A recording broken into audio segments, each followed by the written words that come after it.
মানুষ হিসেবে পজিটিভ ব্যক্তি হিসেবে হাজবেন্ড এবং শ্বশুর শাশুড়ি কাকে দোষ দেয়?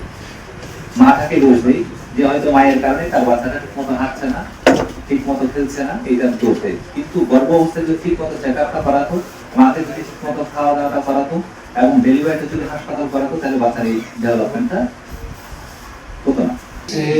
মুখ্য প্রোগ্রামে আসছেন, আপনারা হচ্ছে ওনাদের মাধ্যমে কি উপকৃত হয়েছে?